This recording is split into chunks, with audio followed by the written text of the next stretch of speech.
আলাইকুম। দুটি কথায় সবাইকে স্বাগত। আমাদের দেশের কিছু সাংবাদিক নিখোঁজ, তাদেরকে আর দেখা যাচ্ছে না। তারা পত্রিকায় কাজ করতেছে না, কোনো প্রকার রিপোর্ট প্রকাশ করতেছে না। কিন্তু কেন? তারা তো রাজনীতিবিদ না, তারা তো দুর্নীতি করে নাই, তারা তো কোনো ক্যাশ তছরূপ করে নাই। তবু কেন তারা পলায়ন করেছে?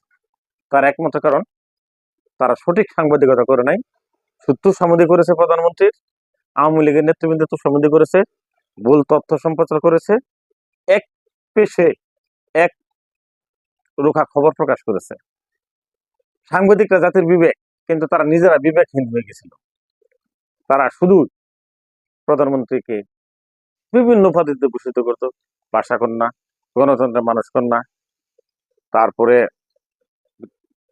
কৌমির জননী, তারপরে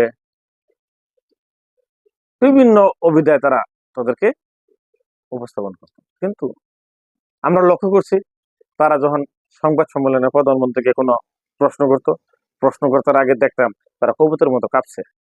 কি প্রশ্ন করব, কোন প্রশ্ন করলে প্রধানমন্ত্রী কি মনে করেন, এই সকল ভেবে ভেবে তারকে বেশ কিছু সময় প্রশংসা করার পর ছোট্ট একটা প্রশ্ন করত, যে প্রশ্ন একজন প্রধানমন্ত্রীকে করাটা লজ্জাস্কর।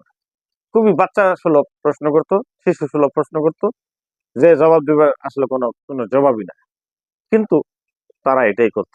এবং দীর্ঘদিন লক্ষ্য করা গেছে, যে সকল সাংবাদিক এরকম তোষামোদ করতে জানে, প্রধানমন্ত্রীর সংবাদ সম্মেলনে তারাই উপস্থিত হতো। যারা একটু স্বাধীনচেতা সাংবাদিক, তাদেরকে কখনো সেখানে যাওয়ার অনুমতি দিত না।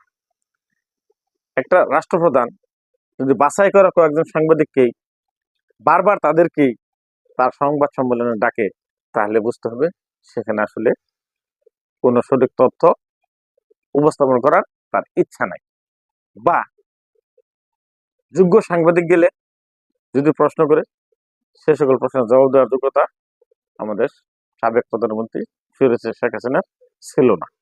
তাই দেখা গেছে ঘুরে ফিরে কিছু মেরুদণ্ডহীন সাংবাদিক সেখানে কাজ করত, এবং তারাই প্রভাব বিস্তার করত সংবাদপত্রে, অফিসে, প্রধানমন্ত্রী কার্যালয়ে, সচিবালয়ে। কিন্তু এদের কাজটা এমন নিম্নমানের ছিল যে সাধারণ মাপের একজন পাঠকও তাদের তোষামোদি, ব্যক্তিত্বহীনতা, দুর্বলতা সহজেই অনুমান করতে পারত।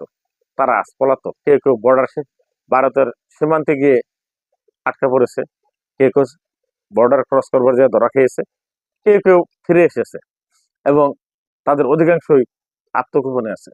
সাংবাদিক যদি আত্মগোপনে যায়, এটা কি আসলে মানা যায়? তারা তো জাতির বিবেক, তারা সত্য প্রকাশ করবে। কিন্তু আমাদের দেশের এই সকল সাংবাদিকরা এমন ভাবে হয়তো, যে আগে জনগণ মিথ্যা বলতো, সাংবাদিক সত্য প্রকাশ করতেন, সাংবাদিকরা মিথ্যা বলে জনগণ সত্য প্রকাশ করে। কাজে এই নিম্নমানের সাংবাদিকতার জন্য এদেরকে এলাকা ছাড়তে হয়েছে, এবং ভবিষ্যতে তাদেরকে অনেক ধরনের অন্যায় কাজের জন্য হয়তো শাস্তি পেতে হবে, কারণ তারা দেশ ও জাতির বড় ধরনের ক্ষতি করেছে। এই সাংবাদিকরা তাদের ভবিষ্যতে সৎ, নির্ভীক, দায়িত্বশীল সাংবাদিকতা করতে পারে, তার জন্য বর্তমান ডক্টর ইউনূস সাহেব একটা মিডিয়া কমিশন গঠন করার চিন্তা ভাবনা করেছে। এখানে কালো আইনগুলো বাদ দেবে, নতুন আইন সংযোজন করবে, সকলে যেন সুন্দরভাবে সাংবাদিকতা করতে পারে, দায়িত্বশীল ভূমিকা নিয়ে, দেশপ্রেমের প্রতিজ্ঞা নিয়ে তারা সাংবাদিকতা করতে পারে, সেই ব্যবস্থা তিনি করবেন বলে আমাদের প্রত্যাশা। এবং আমরা অপেক্ষা রইলাম সেই প্রত্যাশা পূরণ হওয়ার জন্য। ধন্যবাদ সবাইকে। আসসালাম।